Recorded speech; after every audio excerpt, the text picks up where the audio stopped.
Trajimos una Biblia, hermanos. Les pido que tomemos nuestra Biblia con la mano derecha, si es posible. La ponemos en alto y decimos: la palabra de Dios contenida en este libro es la verdad que acepto creer, es la enseñanza que me comprometo a seguir y es la esperanza que me atrevo a confesar. Nada me impide recibirla, nadie me evitará que la haga parte de mi vida y por ningún motivo dejaré de proclamarla. Estoy aquí para leerla, oírla y vivirla diariamente. Amén. Amén. Hay personas allá arriba, ¿verdad? Entonces creo que me debo subir allá, aunque sí hay espacio acá, pero no cupieron o no quisieron interrumpir o alguna cosa así. Pero hay un grupo de hermanos acá arriba y por eso voy a estar acá, ¿de acuerdo? Muy bien. Cristianismo sin imitación. Se llama el mensaje de hoy, está basado en Romanos capítulo 2, versículos 17 al 29. Si usted vino el miércoles pasado y estudiamos todo el capítulo 1 y ahora nos saltamos los versículos 1 al 16 de Romanos 2, es que los estudiamos antes. Nos equivocamos en una ocasión y habíamos estudiado Romanos 2, 1 al 16, hace 2 miércoles o algo así, y ahora regresamos ahí donde nos quedamos porque habíamos tenido una especie de ahí salto. Pero cada pasaje es una bendición y espero que no nos cuatrapiemos nada porque no fue en el orden esta primera parte, pero creo que Dios nos habla de todas maneras. Romanos 2, 17 al 29, y vamos a leerlo todos. Ahora todos vamos a ser los lectores profesionales. ¿Se acuerdan que teníamos unos lectores profesionales que ya están desempleados desde que entramos a Romanos? Pero vamos a Romanos 2, versículos, ¿qué les dije? 17 al 29. Lo leemos juntos, dice así la palabra de Dios. Si es versión 60, léalo conmigo. Si es otra versión, léalo para sí mismo, nada más en su mente. Dice así: He aquí, tú tienes el sobrenombre de judío y te apoyas en la ley y te glorías en Dios y conoces su voluntad e instruido por la ley apruebas lo mejor y confías en que eres guía de los ciegos, luz de los que están en tinieblas, instructor de los indoctos, maestro de niños que tienen en la ley la forma de la ciencia y de la verdad. Tú pues, que enseñas a otro, ¿no te enseñas a ti mismo? Tú que predicas que no se ha de hurtar, hurtas. Tú que dices que no se ha de adulterar, adulteras. Tú que abominas de los ídolos, cometes sacrilegio. Tú que te jactas de la ley, con infracción de la ley deshonras a Dios. Porque está escrito: en nombre de Dios es blasfemado entre los gentiles por causa de vosotros. Pues en verdad la circuncisión aprovecha si guarda la ley. Pero si eres transgresor de la ley, tu circuncisión viene a ser incircuncisión. Si pues el incircunciso guardare las ordenanzas de la ley, ¿no será tenida su incircuncisión como circuncisión? Y el que físicamente es incircunciso, pero guarda perfectamente la ley, te condenará a ti, que con la letra de la ley y con la circuncisión eres transgresor de la ley. Pues no es judío el que lo es exteriormente, ni es la circuncisión la que se hace exteriormente en la carne, sino que es judío el que lo es en el interior, y la circuncisión es la del corazón, en espíritu, no en letra, la alabanza del cual no viene de los hombres, sino de Dios. Amén. Señor, gracias por tu palabra. Háblanos, por favor, Dios. Bendícenos a mis hermanos y a mí. Enséñanos tu palabra, guíanos para aprender lo que tienes para nosotros hoy. Por favor, Señor, te lo pedimos en Cristo Jesús. Amén. ¿Eres tú aquel que había de venir o esperamos otro? ¿Se acuerdan quién dijo esto? Preguntaron los discípulos de Juan el Bautista. Fueron enviados por Juan el Bautista. Juan el Bautista está en la cárcel y envía a sus discípulos para que pregunten esto. Algunos piensan que es porque Juan el Bautista tenía dudas. Yo personalmente no creo que haya tenido dudas. Fue muy claro lo que Dios le dijo a Juan el Bautista, que sobre el que viera que el Espíritu Santo descendía, ese era el Mesías, y Juan el Bautista lo bautizó, realizó su ministerio. Incluso dijo después de eso: es necesario que yo mengue para que él crezca. Así es que estaba dispuesto a desaparecer del mapa para que Jesucristo creciera en su liderazgo, porque Juan tenía un liderazgo bárbaro. De hecho, hasta el 3er siglo todavía encontramos en la historia de la iglesia cristiana una secta de juanistas, un grupo de personas que creían que Juan el Bautista era el Mesías y lo seguían. Así es que Juan reconocía que él necesitaba menguar para que Cristo creciera en su liderazgo. Pero ese es Juan. Así es que ¿por qué los mandó a preguntar? Yo pienso que los mandó a preguntar porque ellos tenían dudas. Ellos seguían creyendo que Juan era el uyuyuy o algo así, y él quería insistir: yo no soy, es alguien al que no merezco ni siquiera abrocharle los zapatos. Y por eso los mandó para que preguntaran, para que ellos constataran por sí mismos. Y en respuesta, el Señor dijo lo siguiente: el Señor no respondió con más argumentos que las evidencias tangibles de los resultados de su ministerio. Id y haced saber a Juan las cosas que oís y veis. Y eso de ir y hacer saber a Juan, pues Jesús se adaptó a la pregunta, ¿verdad? O sea, nos envió Juan a preguntar esto, y entonces él se adaptó a eso y dijo, pues díganle a Juan. O sea, como dice ese dicho, te lo digo a ti, Pedro, para que escuches tú, Juan, algo así se dice, ¿verdad? Se lo estaba diciendo a ellos. Díganle esto: los ciegos ven, los cojos andan, los leprosos son limpiados, los sordos oyen, los muertos son resucitados, y a los pobres es anunciado el evangelio. Y bienaventurado es el que no halle tropiezo en mí. Cuando se trata de demostrar la realidad de nuestra identidad, los argumentos salen sobrando. Lo que cuenta es la clase de vida o cómo afecta esta vida a los demás. Fíjese, no solo la clase de vida, no solo la clase de vida que tenemos, sino cómo afecta la clase de vida a los demás.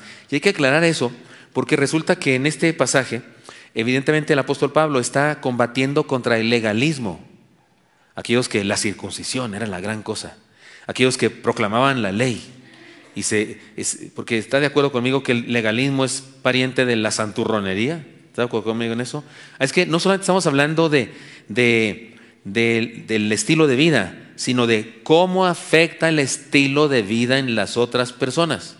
Porque no dudo que usted conoce a algún cristiano que hasta él presume: no fumo, no tomo, no digo palabrotas, voy a la iglesia todos los días de culto, diezmo de todo, hasta de las hierbitas de ruda que tengo en mi jardín, porque aquellos diezmaban de la ruda. Y ¿se acuerdan de la pimienta del eneldo? ¿Se acuerdan que dice eso? Pero como nosotros tenemos ruda, ¿no es cierto? O usted a lo mejor tiene manzanilla o tiene hierba la víbora. Acá no hierba la víbora, ¿verdad? Eso es de mi tierra, ¿verdad? Paisano, eso es de mi tierra. Y había gente así muy santurrona. Pero a lo mejor usted conoce a un religioso así, que hasta dice y presume: yo no digo palabrotas, no me emborracho, no sé qué. Pero usted también dice: y tampoco eres buena onda con la gente, tampoco ayudas a nadie, tampoco le sonríes a nadie. O sea, aunque aparentemente ya un estilo de vida intachable, es horrendo. La gente no lo quiere porque condena a todos con sus opiniones. ¿Conoce gente así? ¿Cómo le llaman esos? Beatos, santurrones, mochos. Que hay muchos evangélicos, porque hay muchos de los otros, pero hay muchos evangélicos, ¿no? Entonces, por eso aquí lo que digo es, lo que cuenta es la clase de vida, y no solo eso, sino cómo afecta la vida en los demás. Y hay gente que podemos decir, se acaba de convertir, todavía está con todo y ramas, todavía pues tiene cosas en su vida que no ha vencido, no ha pulido, pero se la pasa trayendo personas a la iglesia. ¿Ha notado usted eso? Que los nuevos creyentes a menudo son los que más gente traen a la iglesia. ¿Personas? ¿Por qué? Porque tienen un antipuchal de amigos. Usted cuando ya tiene 20 años en Cristo ya no le queda ni un amigo inconverso, todos son cristianos. Pero una persona que se acaba de convertir tiene un titipuchal de amigos y está en una especie de euforia queriendo traerlos a todos. Y usted sabe que no, así perfecto no es. Es más, de repente se le sale un sapo o una culebra. Y sería bueno que cambiara eso. No estoy diciendo que es bueno eso, no. Sería bueno que fuera pulida su vida, pero su influencia sobre otros es genial, es extraordinaria. Por eso Pablo aquí arremete contra el legalismo. Se creían muy santos, pero en realidad su influencia sobre algunas personas no era buena. Definitivamente el cristianismo es mucho más que asistir al templo, traer Biblia bajo el brazo, diezmar y tener un pasado religioso. El cristianismo es una vivencia actual, una experiencia práctica de comportamiento renovado, y tiene que ver con carácter, con ética y con un estilo de vida, insisto, que influye positivamente en los demás. Alegra la vida de otros. El testimonio de un cristiano alegra la vida de otros, les hace más fácil la vida a otros, les ayuda a salir adelante, su sola presencia, sus palabras. De esto nos habla Pablo en el pasaje que hoy nos ocupa. El Señor Jesucristo nos dio ejemplo de comportamiento. No solo dijo que era el Hijo de Dios, se portó como el Hijo de Dios, hizo lo que tenía que hacer como Hijo de Dios, y no dejó una sola duda respecto a su identidad. El problema de hoy, hermanos míos, existen muchos que dicen que son cristianos, pero el término no es más que un sobrenombre que ocupan inadecuadamente. Hace algunos años, los que son aquí viejos en Cristo saben eso, hace algunos años aquello de ser cristiano era más complicadillo, era más complicado. Yo sí asistí a la preparatoria en una época en la que era el único cristiano. Yo de la prepa, de mi salón de clases, era el único cristiano. Y es más, en la prepa, no sé cuántos habríamos ahí, muchísimos, pues eran muchos salones, pero yo creo que no completábamos 10 cristianos. El día de hoy estoy seguro que casi en cualquier escuela hay un montón de cristianos. Es más, algunos hasta presumen de ser cristianos aunque no lo sean. Como que se pone, cuando sobreabunda, cuando el cristianismo crece, existen más riesgos del cristianismo nominal, cristianismo de nombre. En aquella época había judíos nominales o judíos de nombre. Y es lo que Pablo está tratando de combatir. Vayamos al pasaje e identifiquemos algunas cosas interesantes al respecto. Después concluiremos en las enseñanzas más significativas. Por eso vamos a hacer lo que hicimos la semana pasada. Con el pasaje vamos a leer cada porción y luego después daré una explicación, como en los devocionales. Así una, ¿cómo le llamamos? Una paráfrasis. Una breve paráfrasis. Y luego después de eso, ¿me puedo quitar esto? No importa, no es pecado, no, ¿verdad? Si yo soy el pastor aquí, ¿verdad? Pero no soy el que dice que es pecado y no, pero me refiero, no los ofende porque ya me dio calor, acá arriba hace más calor. Pero me subí por ustedes, hermanos, porque allá se le estaba torciendo el cuello hacia todos. No hace que se cayera uno de repente y yo, por el bien de la humanidad, aquí estamos. Por el bien del de abajo, ¿verdad? Entonces veamos parte por parte. Versículo 17 comienza diciendo: he aquí tú tienes el sobrenombre de judío, y te apoyas en la ley y te glorías en Dios. No es lo mismo llamarse cristiano, hijo de Dios, discípulo de Jesús, que apodarse así. El término es algo que debemos valorar más seriamente. ¿Sabe usted que todos los nombres que se usan en la Biblia para referirse a nosotros establecen una relación entre Dios y nosotros? Por ejemplo, discípulo establece una relación entre Dios y nosotros, ¿no? Él es maestro y nosotros somos chalanes, ¿no? O aprendices o alumnos. Me gusta más el concepto chalán para definir el discipulado, porque un chalán hace lo que el maestro hace, ¿no es cierto? Y se convierte en maestro después, por cierto. Pero sí, establece una relación. Discípulo establece una relación entre Dios y nosotros. Él es maestro, nosotros somos discípulos. Santo establece una relación entre Dios y nosotros. Él es un Dios soberano que escoge, nos aparta cuando creemos en Él, y nosotros somos, pues eso, apartados, señalados por Dios. Somos hijos de Dios. Son varias palabras, pero en el hebreo era una sola palabra, y resulta que se establece una relación obvia. Él es papá, nosotros somos hijos. Y mayordomo, se establece una relación entre Dios y nosotros. Él es dueño y nosotros somos administradores, prestanombres. Le administramos lo que es de Él. Cristiano, ¿cuál sería la relación entre Dios y nosotros que se establece en cristiano? Él es modelo y nosotros somos imitadores, porque cristiano quiere decir cristos pequeños. Y sería la palabra cristiano la que podría sustituirse aquí sobrenombre de judío, porque eso se relaciona con los judíos. Pero si lo trasladamos a la iglesia y no al pueblo de Dios, sino a los cristianos, ahora tendríamos que pensar eso. Podríamos traducirlo así: he aquí tú tienes el sobrenombre de cristiano y te apoyas en la Biblia y te glorías en que vas a la iglesia. Pero Pablo está tratando de exhortar a unas personas que llevaban su nombre como un sobrenombre, porque en realidad no les correspondía. Sigue diciendo: y conoces su voluntad, e instruido por la ley apruebas lo mejor, y confías en que eres guía de los ciegos, luz de los que están en tinieblas, instructor de los indoctos, maestro de niños, que tienes en la ley la forma de ciencia y de la verdad. Tú pues que enseñas a otro, no te enseñas a ti mismo. Tú que predicas que no se ha de hurtar, hurtas. Tú que dices que no se ha de adulterar, adulteras. Tú que abominas de los ídolos, cometes sacrilegio. Tú que te jactas de la ley, con infracción de la ley deshonras a Dios. Completen conmigo este dicho: el hábito no hace al monje. Tener educación cristiana, formar parte de una iglesia, participar en las actividades de la iglesia y tener un historial religioso para presumir, no necesariamente nos hace cristianos. Ya sabemos esto es muy fundamental, pero Pablo lo dice y yo no me lo voy a saltar. El cristianismo se nota en el comportamiento, se nota en la obediencia a la voluntad de Dios, y no en la herencia religiosa que tengamos, ni en la trayectoria religiosa que tengamos, ni en lo que hayamos hecho en el pasado. No, se nota en lo que hacemos ahora, en el comportamiento y la obediencia de ahora. El cristianismo se nota en el comportamiento, se nota en la obediencia a la voluntad de Dios, y no en la herencia religiosa que tengamos. Esto no significa que no tengamos valor, no significa que despreciemos el pasado, despreciemos los antepasados. No, yo hubiera querido tener papás cristianos desde que nací. No eran cristianos, me convertí antes que ellos y que antes que cualquiera de mis hermanos. Me hubiera gustado sufrir menos. Me hubiera gustado que ellos hubieran sido cristianos y me compartieran a mí. Hubiera sido fantástico eso. Me hubiera gustado haber ido a la iglesia desde pequeñito, a escuelas bíblicas de vacaciones. Nunca fue a escuelas bíblicas de vacaciones hasta que yo las organizaba. Porque usted sabe que en las iglesias regularmente los jóvenes, en muchas iglesias los jóvenes organizan las escuelas bíblicas. Pues yo me convertí 17 años y pues para pronto ya era maestro de no sé quiénes, pero nunca fui de niño, yo así de aprender. Cuando recién convertidos salían ahí en los esgrimas bíblicos, Sofonías, Sofoqué. Porque un recién cristiano, ¿qué va a saber quién es Sofonías y dónde está Sofonías? ¿No le pasó eso? ¿Cuántos son cristianos como yo que se convirtieron ya grandes, ya habían violado los 10 mandamientos? Levanten la mano. Sí. ¿No es cierto que nos pasa eso? Está en chino buscar en la Biblia y caen gordos los sabiondos que en cuestión de 5 segundos ya encontraron el texto y yo apenas iba en Génesis y como era de Apocalipsis, pues cuándo iba a llegar, ¿verdad? Sí, porque hay unos así muy ¿cómo se dice? Muy listos, estoy viendo a uno aquí y lo vi así hasta con coraje casi. Es que este chamaco es campeón de esgrima. Pero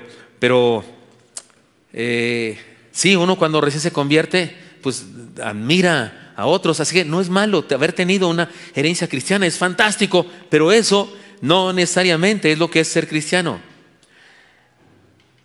¿Significa cristiano?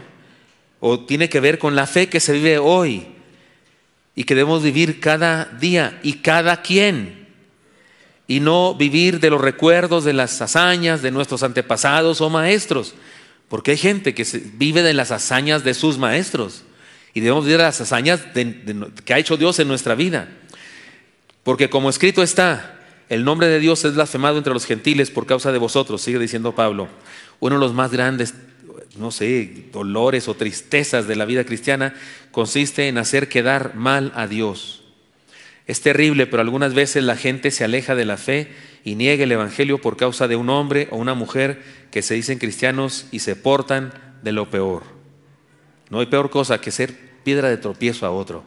Dice aquí que el nombre de Dios es blasfemado entre los gentiles por causa y al usar los judíos, pero judíos en aquel contexto se refiere a los creyentes, a los seguidores de Dios. Lo trasladaríamos a nuestra cultura como cristianos. En aquella época la iglesia estaba formada por judíos y gentiles que se habían convertido al cristianismo. Y Pablo aquí, y no solamente aquí, sino en lo que sigue, habla a las dos culturas. Habla a los judíos y habla a los cristianos, porque la iglesia está formada por estas dos nacionalidades o estos dos grupos, judíos y gentiles. Y a los dos les dice de cosas, que la enseñanza y su papel. Pero aquí entonces el apóstol Pablo nos establece esta desgracia, esta cosa triste. Personas que son influencia para que otras personas dejen la fe, o no acepten la fe, o no vivan la fe a plenitud. Y sabe una cosa, no solamente porque usted estará pensando, no sé, en borracheras, estará pensando usted en drogarse, estará pensando usted en eso, de venir a la iglesia y luego hacer cosas muy malas. No, el chisme hace que más personas se alejen de la iglesia que cualquier otra cosa. El chisme caliente, la lengua detractora, causa más daño que muchas otras cosas en las iglesias. El hablar mal de otros. Yo digo que en algunas ocasiones los mismos padres hacen eso con sus hijos, porque hablan mal de la iglesia, hablan mal de la unión de jóvenes, hablan mal del pastor, hablan mal de los líderes, de los maestros. ¿Y cómo quiere que un niño o un adolescente tenga ganas de ir a la iglesia si en su casa le hablan mal de eso? Y eso cae en el mismo rubro que estas cosas. Que el nombre de Dios es blasfemado, y no significa que digan cosas contra Dios necesariamente, sino que no siguen a Dios por causa del mal testimonio de algunos. Pues en verdad la circuncisión aprovechas y guardas la ley. Pero si eres transgresor de la ley, tu circuncisión viene a ser incircuncisión.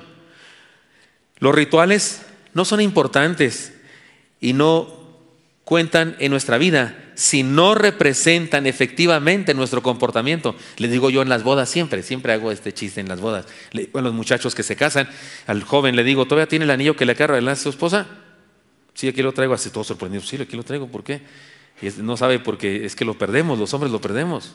Estoy seguro que los aquí presentes lo han perdido. Yo es como el séptimo, no sé cuántos llevo ya, pero se pierde. Y les digo a los novios, pero no han perdido más que unos gramos de un metal. Lo que significa es lo que no se debe perder. Entonces un símbolo cualquiera, un símbolo, arras, Biblia, la Biblia sí es la Biblia, pero todos los demás símbolos, este por ejemplo se representa el amor de mi esposa para mí, representa el pacto que hicimos, pero no lo es, solo lo representa. Si un día pierdo esta cosa, pues habré perdido una cosa muy estimada y unos gramos de oro que algún valor debe tener. Y este está bien bonito porque da vueltecita así lo de arriba, tiene, no, lo de arriba es oro blanco, lo de adentro otro, y me da vuelta, miren, ¿sí lo alcanzan a ver? No se ve, pero y tiene un valor estimativo, y si lo pierdo, pues sí está triste, pero lo que no debo perder es lo que representa. Entonces es lo que dice Pablo aquí, los símbolos, los rituales, no tienen valor, sino por aquello que representan.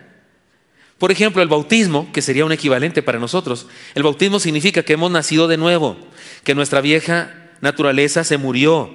Si nos comportamos como antes, como que la vieja naturaleza no se ha muerto, pues entonces el bautismo no representa nada. Entonces no significa nada. Entonces no morimos de verdad, no nacimos de verdad, somos el mismo de antes. Entonces el bautismo es como si no nos hubiéramos bautizado. Es de lo que habla el apóstol Pablo. No significa nada un ritual si no está corroborado, si no está seguido por hechos. Si pues el incircunciso guardare las ordenanzas de la ley, ¿no será tenida su incircuncisión como circuncisión? Lo que define lo que somos es el comportamiento y no el sometimiento a tradiciones de nuestra iglesia. Dice el apóstol, esto es muy grave, esto es un golpe al legalismo, al tradicionalismo de algunas congregaciones. Porque el apóstol Pablo está diciendo algo muy tremendo. Un gentil que no está circuncidado, pero se porta como se debería portar un circuncidado, pues es como si estuviera circuncidado, porque al fin de cuentas para eso era el símbolo, para manifestar su adhesión a un estilo de vida. Eso está grave, porque aquí, no hombre, por eso no querían al apóstol Pablo, por las cosas que enseñaba, por las cosas revolucionarias que enseñaba. Cualquiera hubiera dicho, ¿qué? Ya está atentando contra el símbolo maravilloso de la circuncisión y no sé qué. El que físicamente es incircunciso, pero guarda perfectamente la ley, te condenará a ti, que con la letra de la ley y con la circuncisión eres transgresor de la ley.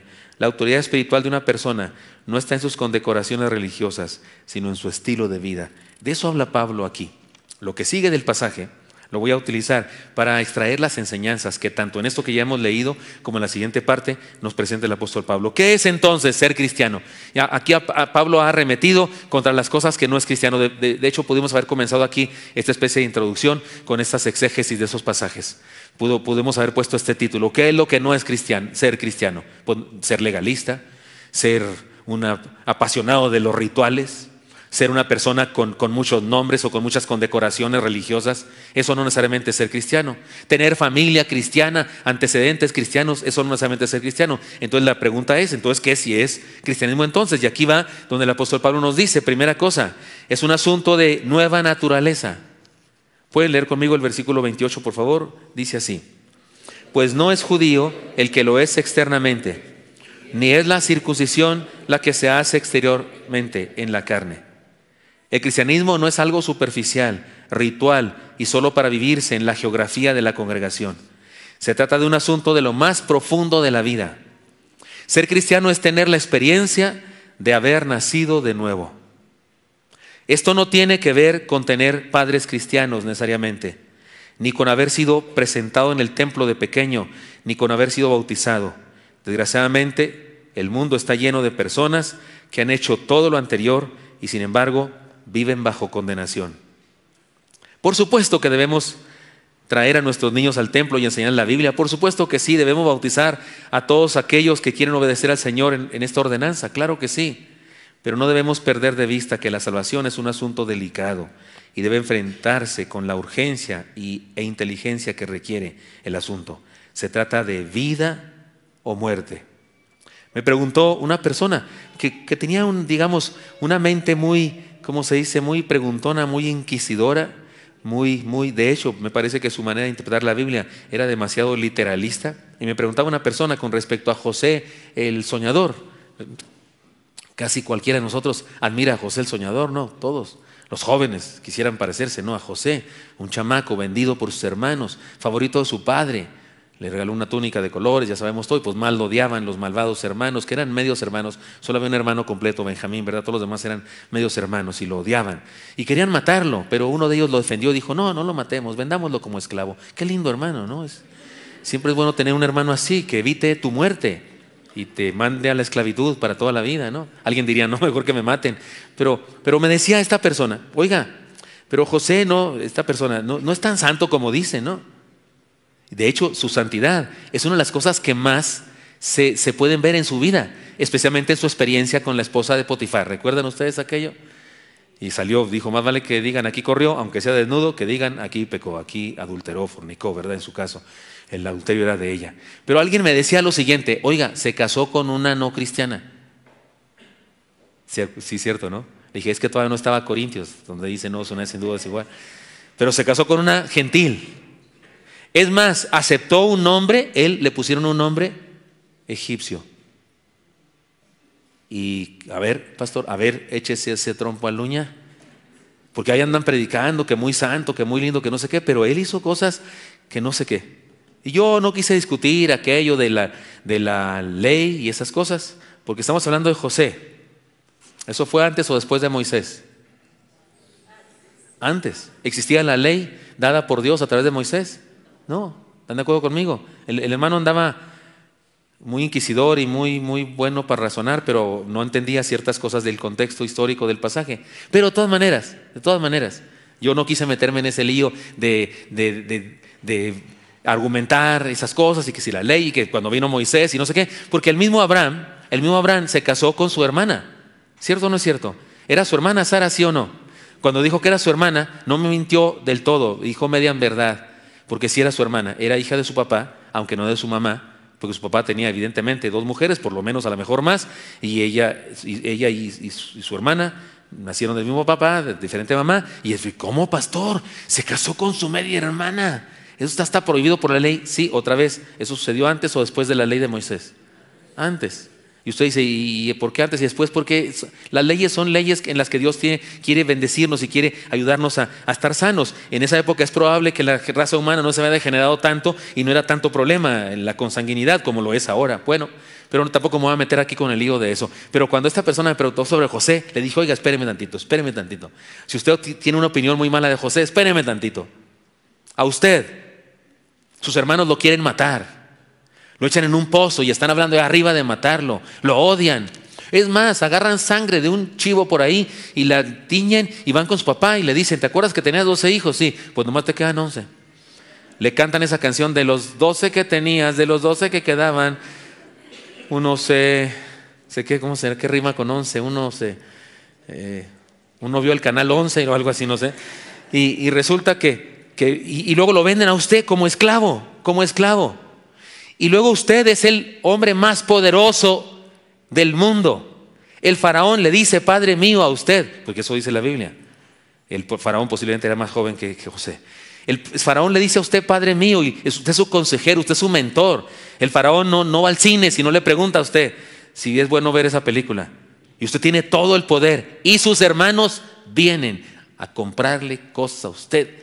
Y usted los tiene en sus manos. Y hasta me dijo, no, yo sí les surto. Y le dije, pues José los perdonó. Así que no ande hablando mal de un hijo de Dios. ¿En qué notamos su cristianismo de José? O su fe, no era cristianismo en el sentido del Nuevo Testamento, pero ¿en dónde vemos de veras su experiencia de conocer a Dios? ¿En dónde podemos notar de veras su experiencia de que conocía a Dios? Aquello de que fue con Faraón, le interpretó sueños y hasta le dio casi su solicitud de empleo printaform. Porque se acuerdan, qué curioso, el Faraón dice, ¿y qué hago? Porque lleva 7 años de abundancia, 7 años de sequía, 7 años, vacas gordas, ¿se acuerdan de aquello? Y dice Faraón, ¿y qué hago? Y José le dice, pues consíguete a alguien muy listo. Supongo que debes conseguirte a alguien muy listo. Y casi le dijo, alguien que sí te ha interpretado los sueños, no como otros burros que no pudieron. Nomás le faltó decir eso, ¿verdad? Le dijo, pues consíguete a alguien muy listo, alguien que tenga capacidad para hacer esto, aquello. Se le estaba promoviendo, se estaba lanzando. Eso ¿qué demuestra? Que era listo el tipo, que era sagaz, que era colmilludo, le arrastraba el colmillo. No sé si había estudiado algo así como comercio internacional o alguna cosa, pero de aquella época, pero era listo. Pero aquel día, sus hermanos ahí al frente, temblando de miedo, y luego les pregunta, platícame su familia, ¿cómo es su familia? ¿Cuántos hermanos tienen y demás? Dice, no, pues tenemos mi papá, sí vive nuestro papá, hay un hermano nuestro que se quedó en casa, y nosotros, y otro que no aparece, y es él. Están hablando de él porque él se cortaban el pelo los egipcios, se ponían una peluca, se pintaban los ojos, así que no lo conocían, no usaba barba. Todos los hermanos así todos peludos, olían a oveja, y él tenía perfume, los egipcios usaban perfume, y él no tenía barba, estaba pintado sus ojos, así que no lo descubrían quién era él. Además había cambiado seguramente, sobre todo, pero él los tenía en sus manos, no hablaba en su idioma, hablaba a través de un intérprete. Ellos creían que ese gobernante no hablaba su idioma, pero él entendía todo lo que decían, y su respuesta fue esa: un hermano se quedó en casa, que es su hermano completo. Mi papá está en casa, nosotros, y un hermano que no aparece. ¿Se imaginan lo que es la patada de mula? Malditos, es como que no aparece, lo vendieron. Saca a todos del lugar, saca a todos, váyanse. Se quedó solo con ellos, no pudo más. Y dice la escritura que rompió a llorar. Yo me lo imagino que estaba como una olla presto, no hallaba qué horas estallar, y finalmente dice: soy yo, José. Judá, que es el que lo quería matar, se le cayó la quijada hasta el suelo así. Dijo: no, hombre, ya nos mató a todos. Y luego les dice las palabras más sabias que pudo haber pronunciado en su vida: no os entristezcáis por haberme vendido acá, porque para preservación de vida Dios lo hizo. Y luego dice la escritura que los abraza y los besa. Que nadie me salga con que ese cuate no era un hijo de Dios, que había experimentado el poder del Espíritu Santo en su vida. ¿Y cómo se demuestra? En que era bueno para los negocios, no tanto. En que pudo perdonar algo de muy interior de su vida. Y eso es ser cristiano. Por eso es un asunto de nueva naturaleza. Es un asunto del corazón. Habla de no es el exterior, sino el interior. Los judíos creían que eran pueblo de Dios por los rituales o a los que habían sido sometidos, pero Pablo les salva de una experiencia más profunda, que no tiene que ver con la herencia religiosa, no tiene que ver con algo externo solamente, sino con una decisión personal muy en el interior de sus vidas. Asegurémonos de tener esa experiencia de nuevo nacimiento. Asegurémonos de que el cristianismo en nuestra vida sea algo profundo del corazón.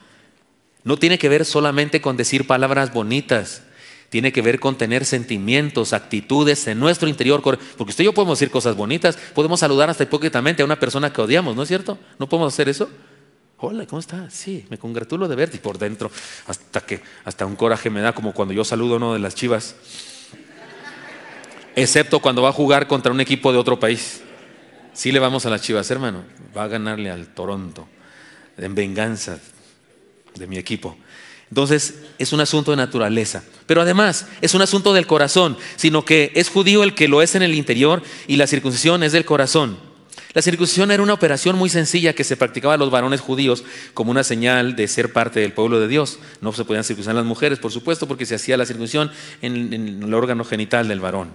Fue la manera como Dios hizo el pacto con el pueblo hebreo y constituyó una señal de fe. Si usted va a Génesis 17:10, ahí se menciona. Se practicaba a los niños al 8º día de nacidos. Un pediatra me dijo que hasta la fecha se sigue tratando de que si un niño va a ser circuncidado sea al 8º día, porque dice que es un momento en el que hay menos sangrado y aparentemente es mejor que hacerlo antes o hacerlo después. Bueno, Dios así estableció eso. En Levítico 12:3 le fue practicada al Señor Jesús. Lucas 2:21 nos dice: sin embargo, la señal en sí misma, al igual que el bautismo y otros símbolos que practicamos el día de hoy, no tiene valor, dice Pablo, si no es símbolo de algo que pasa en el corazón del ser humano. Podemos hablar de la circuncisión del corazón. Se trata de una operación, pero en el corazón. Si tomamos en cuenta lo que dijo el Señor: de la abundancia del corazón a la boca, Lucas 6:45. Entendemos que corazón se refiere a las reflexiones más internas del ser humano, y es ahí donde se debe operar una circuncisión en nuestro ser. Las cosas que nos practicamos en la carne no son nada si no reflejan lo que pasa en el corazón. Por eso cuando alguien me pregunta, oiga pastor, sería bueno que me tatúe los 10 mandamientos acá en la espalda, o que me ponga un tatuaje que diga Jesús was here o algo así. Pues a mí me late que si anda usted presumiendo algo, pues mejor para que se escribe, mejor que se le note, ¿no? Que Jesús is here, no was. Que Jesús está ahí, ¿no sería mejor? O sea, eso es algo externo, algo que quieres que se vea, pero ¿por qué no mejor que se note? Porque hay un cambio en el corazón. Así que el cristianismo es un asunto del corazón y no solo de rituales externos. Hay muchos seres humanos que se han sometido a los rituales, las costumbres y tradiciones de una determinada religión, pero sus corazones no han sido circuncidados. Dejemos que Dios opere en nuestro corazón y vamos una fe desde lo más profundo de nuestro interior. Así es que es un asunto de nueva naturaleza, es un asunto de corazón, aunque hablé de las dos cosas en los mismos textos, pero espero que todo haya quedado claro. Y en tercer lugar, es un asunto de relación con Dios. La siguiente parte del versículo, no voy a leer todo el versículo, sino dice, en espíritu, en espíritu. En Juan 3, 5 al 8, el Señor habla a Nicodemo de la necesidad de nacer de nuevo y le explica, especialmente en el versículo 8, de la naturaleza espiritual de ese nacimiento. El viento sopla, ¿se acuerdan que dijo el Señor eso? Y no sabes de dónde viene, a dónde va. En aquella época no se sabía, el día de hoy se sabe de dónde va y de dónde viene el viento, pero en aquella época no, y Jesús usó una metáfora adecuada para aquella época. En el pasaje que estudiamos ahora, Pablo nos habla de la naturaleza espiritual de la experiencia cristiana. Déjeme decirlo de esta manera: no se trata de saber muchas cosas, ni de aprender de memoria algunos textos, tampoco de aceptar contundentemente ciertas verdades, ni de someterse a determinados rituales, hábitos o tradiciones. El cristianismo es un asunto espiritual que realiza Dios en el ser humano. Es más, déjeme decirlo todavía más grave. Es decir que si Dios no nos hace cristianos, por más que nos esforcemos, no lo podemos lograr. Se trata de un milagro que Dios realiza y no de algo que nosotros alcanzamos con nuestros hechos. Es más, este es el problema del legalismo, cuando creemos que nos hacemos cristianos por nuestro esfuerzo. Creemos que porque leemos mucho la Biblia, que porque oramos mucho, entonces nos hacemos muy cristianos. El Señor dijo, ¿no?, que si a alguien ayuna, ¿qué dijo? No pongas cara de que ayunas.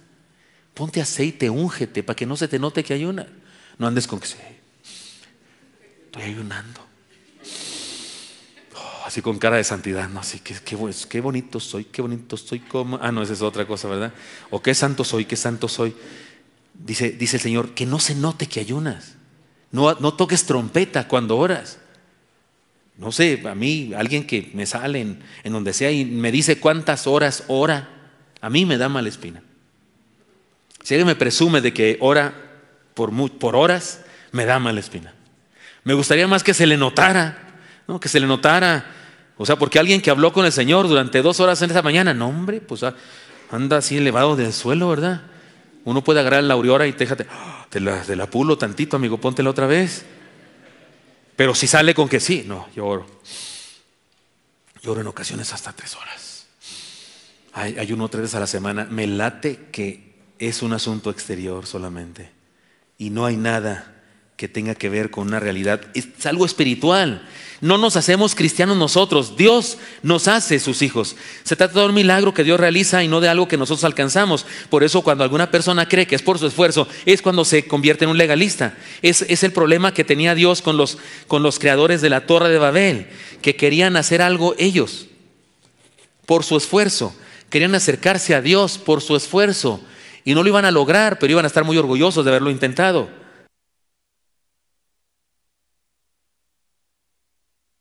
Por eso Dios les impidió que siguieran en su esfuerzo, porque iban a fracasar, pero iban a creerse campeones del esfuerzo. Eso es el legalismo. El bautismo es un símbolo de lo que Dios ha realizado en nuestra vida. Nos hace morir al pecado, a la condenación y al mundo. Nos da una vida nueva y nos promete una vida eterna, pero estas cosas suceden antes del bautismo. Si no es así, el ritual no es sino un remojón vacío y sin propósito. Me dijo alguien alguna vez, muchos me han dicho esas cosas, pastor, pues yo no sé si estoy bautizado, pero yo no me acuerdo que haya aceptado a Cristo cuando me bautizaron. Fue después de un campamento, estaba yo emocionado y me dije, hay que bautizarlo. O algunos fueron a una campaña. Es más, hay quienes fueron de gira, ¿cómo se dice?, de turistas a Israel, y allá les dio por bautizarse, imagínense, en el río Jordán, con un pastor disfrazado de Juan el Bautista o de algo así. ¿Quién no se quiere bautizar, no? Algunos de hecho se bautizan por segunda vez o cada vez que van a Jerusalén se vuelven a bautizar, a ver si con muchos bautismos ya se les pasa algo, ¿no? Pero no puede ser eso. Si no se trata de ritual, se trata de algo que Dios hace en tu vida. Me dicen los niños que ahora después de resurrección montones de niños de la iglesia se quieren bautizar y ya los llevan los papás conmigo. Yo les digo, ¿verdad? No me gusta mucho la idea de bautizar niños, aunque alguna vez se ha bautizado a alguno pequeño, digo no tan pequeño, pero casi adolescente, porque está bien convencido y dice, no, ¿por qué no, pastor? Si yo sí creo, si yo ya moría al pecado. Y me salen así como teólogos y ¿qué hacemos? Y no quiero defraudarlo, pero a la mayoría les explico y les digo que me gustaría que crecieran un poquito y les digo, pero tú ya eres salvo. Si has creído en Cristo ya eres salvo, eres nuestro hermano. Y si me muero, no hay problema. Dios te recibe ya porque tú has creído en Él. Ah, bueno, entonces sí me espero. Me encantan esos niños así que captan el asunto, ¿no? Y lo entienden. ¿Por qué sería bueno así? Pero acuérdese, el asunto... pero me han dicho algunas personas, pastor, pues a mí me bautizaron y yo no me acuerdo de haber creído. Todo eso que usted enseña ahora de la conversión, yo no lo había vivido, entonces estoy bautizado. Digo, pues está remojado. Lo remojaron. Porque el bautismo exacto, correcto en la Biblia sería que alguien es nacido de nuevo y que es sumergido en agua para testimonio público. No te agarró un amigo ahí en Tlayacapa, te sumergió porque te preguntó, ni en la alberca de tu casa. No, es un testimonio público ante la iglesia, ante otras personas. Pero lo más importante, nacido de nuevo. Y Pablo les habla a los judíos de aquella época, porque tenían rituales como la circuncisión, que al igual que un cristiano el día de hoy, el bautismo lo tiene como una tradición y cree que eso es ser cristiano. No lo es. Es lo que pasa antes en nuestra vida, lo que nos hace cristianos. Vivamos la vida nueva de Dios, que Dios nos ha hecho experimentar, y si no hay tal cosa, no perdamos tiempo, entreguemos nuestra vida a Él para que nos haga nacer de nuevo. Yo no me hago cristiano, Él me hizo cristiano. Él nos hace cristianos. Yo solo me dejo, yo solamente acepto, yo solamente le digo, sí, entra a mi vida, y Él hace el milagro. Y luego se inicia un proceso de santificación en el que sí participamos, usted y yo sí participamos, como leyendo su palabra, asistiendo a los cultos, estudiando la Biblia, y damos permiso que su Santo Espíritu nos vaya perfeccionando y nutriendo. Y además, que ser cristiano es un asunto no de letra, es decir, de vivencia. Dice Pablo en espíritu y luego dice no de letra. En 2 Corintios 3:6, Pablo habla de un nuevo pacto y nos aclara una cosa. Lean conmigo esta parte de la Biblia. Dice, la letra mata, mas el espíritu vivifica. Podemos decir que el cristianismo es un asunto vivo, un asunto que vivifica. Es decir, se trata de una vivencia real que involucra la integridad del ser humano. No se trata de reglas, de leyes, de prohibiciones y mandatos, los cuales, como dice Pablo, matan al ser humano. El cristianismo verdadero es una vivencia espiritual que transforma y resucita en el hombre y en la mujer una vida planeada por Dios. Los judíos a los que Pablo escribe esta exhortación y que se creían el pueblo de Dios, necesitaban saber que la fe cristiana es más que sometimiento a reglas. La fe cristiana es un estilo de vida que tiene que ver con transformación, carácter, una transformación de la personalidad y, en fin, un nuevo nacimiento. Allá en Colosenses el apóstol Pablo dice, ¿por qué? Como si fueran niños, os sometéis a preceptos, dice Pablo, tales como no gustes, no hagas, no manejes, ni aun toques. Y dice Pablo, todo lo cual tiene cierta reputación en cuanto a duro trato del cuerpo. Es decir, es bueno abstenerse de cosas, tener disciplina. Pero luego dice Pablo una frase contundente, bárbara. Dice, pero no tienen ningún poder contra los apetitos de la carne. ¿No le parece grave eso? Está diciendo Pablo, abstenerse, no hago esto, ni hago lo otro. Dice, está bueno, está bien, qué bueno. Tú te autodisciplinas. Pero eso, dice Pablo, no tiene poder contra los apetitos de la carne. O sea, tu concupiscencia, tu pasión por lo malo, ahí sigue, ahí está todavía. Esa solo puede cambiarla Dios cuando te entregas a Él, cuando te reconoces incapaz de gobernarte a ti mismo y te entregas a Él y le pides que te dirija en la vida. No dejemos que la letra mate la fe. Vivamos la maravillosa vida que nos ha dado Dios. Así que hay un desafío aquí para nosotros, hermanos, que está implícito en el pasaje. El desafío a un cristianismo sin imitaciones, porque así se llamó este mensaje, ¿se acuerdan del principio? Cristianismo sin imitaciones. ¿Pueden leer conmigo la última parte del pasaje, por favor? ¿Cómo dice? La alabanza del cual no viene de los hombres, sino de Dios. En esta última parte del pasaje, Pablo concluye con una idea muy importante. Cuando pretendemos ser cristianos y nos sometemos a costumbres, tradiciones y rituales, podemos lograr que otras personas nos crean muy cristianos. De hecho, podemos lograr algunas alabanzas de los demás, de algunas personas, nuestros adeptos, nuestros fans. Pero ante Dios estaremos igual. La opinión de Él es la que cuenta. Por otro lado, si verdaderamente dejamos a Dios afectar nuestra vida por su Santo Espíritu, nacemos de nuevo, permitimos que se nos practique una circuncisión del corazón, nos mantenemos en comunión con Dios y vivimos la fe más allá de la letra, puede ser que algunas personas incluso nos critiquen, se burlen de nosotros y nos causen algunas aflicciones, pero estaremos ante Dios como sus hijos, viviremos bajo su cuidado y disfrutaremos de su misericordia y su gracia. Es más, en este mundo y aún dentro de la iglesia, eso es lo grave o lo interesante, que aún dentro de la iglesia, cuando somos radicales en seguir la palabra de Dios y seguir la vivencia cristiana, ¿qué cree? Somos criticados. Somos criticados. Severamente criticados. Ahora que estuvimos ahí en Oaxaca, en una reunión en la que les platiqué, ¿se acuerdan que hubo una reunión de mujeres? Más bien parecía congreso de mujeres, aunque originalmente era congreso de pastores y líderes, pero yo no tenía más de 50 pastores y mi esposa tenía 300 mujeres. Y hubo una reunión donde estábamos todos en conjunto y nos entrevistaron, nos preguntaron cosas a mi esposa y a mí. Y mi esposa dijo una cosa que se me hizo interesante porque dijo cosas de mí que habían preguntado algo, pero era como correcto que lo respondiera mi esposa, no yo. Y entonces mi esposa dijo, pero ya es que ya ven cómo es mi esposo, dijo, que se ha hecho de algunos enemigos. Dijo mi esposa así, por lo que dice y enseña, de repente se ha hecho de algunos enemigos. Sí, creo que debemos tener cuidado. ¿Cuál es la opinión que nos importa? ¿Cuál es la alabanza que nos importa? La alabanza del cual no viene de los hombres sino de Dios. ¿Se acuerdan la frase que Jesús a menudo le repitió a los fariseos? Cuando habló del ayuno que hacían ellos, hipócrita, de la oración. Oiga, el Señor Jesucristo condenó la forma de orar de los fariseos. Usted dirá, pues si orar es bien bueno, es muy santo. Pues Jesús les dijo a los fariseos que hacían mal en sus oraciones. Sí les dijo, no es cierto.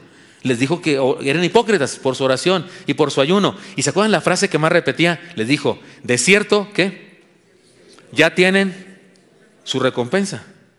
¿Sabe qué significa eso? ¿Qué es lo que buscan? ¿Alabanzas? Ya lo lograron. Pero no esperen ni una cosa de mi parte. Todo lo que tienen es lo que andan buscando. Alabanza, prestigio, es todo lo que van a tener, es todo lo que van a lograr. Esa frase, de seguro tienen su recompensa, es como decirles, no van a obtener, ni les van a escuchar en el cielo. Lo único que van a lograr es parecer muy santos, parecer sin serlo. De eso habla Pablo aquí. Así que, hermanos míos,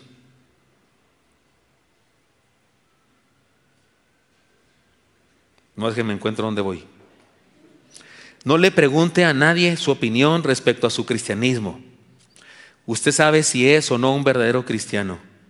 Piense con sinceridad y reflexione con seriedad y viva la fe verdadera. En una conferencia que di a los pastores en el CRECE, que se llamó Escribiendo Vida con Buena Ortografía en el Ministerio, les compartía algunas de las enfermedades que tenemos a veces los pastores, y una de ellas es la que le llamo yo el histrionismo o el mal del histrión. Histrionismo, actuación, ¿no? Hermano que estudia eso, tiene que ver con actuación. De repente en el mundo cristiano hay gente que juega un papel. En lugar de ser quien es, juega un papel. ¿No conoces a esos cristianos que parecen Buzz Lightyear? ¿Se acuerdan Buzz Lightyear? ¿Se acuerdan? Que siempre estaba así como que muy demasiado... Y que vamos, ¿se acuerdan? Es más, no volaba, caía con estilo, ¿se acuerdan? ¿Sí vieron la Toy Story 1? ¿Sí la vieron? O sea, no volaba, caía con estilo, ¿no? Y me encanta Woody diciéndole, eres un juguete. Esa para mí es la escena de las escenas de Toy Story, de toda la 1, la 2 y la 3. Porque Buzz Lightyear cree que de veras vuela y cree que de veras es de no sé dónde, sí, comando su no sé qué. Y así, siempre hay cristianos que así son, ¿no? Te los encuentras. ¿Cómo estás, hermano? Sí. ¿Y cómo te va? En victoria, hermano. Sí, aleluya en Cristo, hermano. ¿No es cierto? Siempre están actuando, siempre están haciendo un papel. No son esos, nomás hacen un papel. El papel, o algunos así de santurrones, o algunos de muy humildes. Sí, hermano, sí, así es la vida, hay que sufrir por Cristo. O sea, un papel. ¿Por qué? ¿Qué buscan? Que otros digan, que otros opinen. Pero hermano mío, regresemos al texto, por favor. Regresemos al texto, gracias. La alabanza del cual no viene de los hombres. Este es el meollo de todo que culmina Pablo, sino de Dios.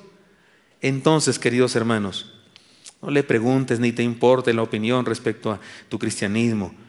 Usted sabe quién es. Usted es un hijo de Dios. Dios lo está transformando y lo quiere usar. Piense con seriedad y reflexione con seriedad y viva la verdadera vida cristiana. El cristianismo es un asunto de nueva naturaleza. El cristianismo es un asunto del corazón. El cristianismo es un asunto de nuestra relación con Dios. El cristianismo es un asunto de letra. Perdón, no de letra, es decir, de vivencia. Así que hay un desafío aquí, a vivir un cristianismo sin imitaciones. Señor Santo, te doy gracias porque me das permiso de leer junto con mis hermanos este pasaje del apóstol Pablo. Señor, tú nos has puesto a leer esta carta tremenda, profunda, y yo me esfuerzo por hacerla clara y sencilla para todos. Dios, pido que lo que hemos hoy reflexionado y tu palabra, por supuesto, principalmente, que cualquier cosa penetre en nuestro ser, Señor, nuestra mente, y nos convierta, nos bendiga, nos transforme nuestros sentimientos, nuestras emociones, nuestras actitudes en la vida, Señor. Sanes nuestras enfermedades, la que sea, la de orgullo, la de la envidia, la del celo, la de la amargura, la de los resentimientos, la de la falta de perdón, lo que sea, Señor, que transforme nuestra vida, porque tú no te mereces discípulos imitando, aparentando,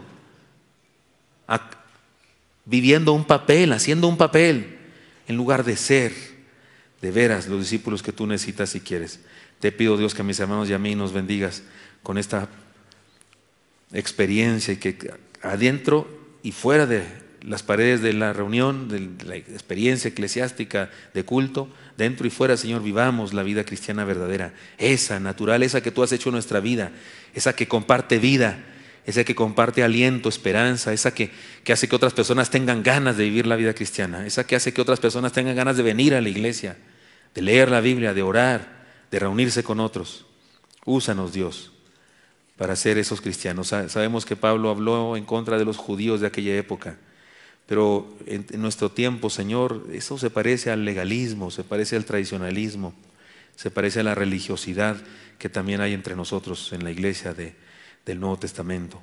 Señor, ayúdanos y bendícenos y transfórmanos como personas. Sigan orando, mis hermanos, y si usted ahí en su corazón le quiere decir al Señor: Señor, quiero caminar contigo, Señor, y quiero que tú aceleres en mi vida ese proceso de santificación, y que yo crezca y que camine contigo, Señor, y que sea un cristiano verdadero, que habiendo tú transformado mis sentimientos, emociones, actitudes, pensamientos, se me note en el exterior y sea una persona que comparta vida con los que lo rodean. Y úsame, Dios, para hacer eso. Pídaselo al Señor ahí en su corazón, hermano, y dígaselo: Señor, escucha a mis hermanos y hermanas, te lo pido en Cristo Jesús. Amén.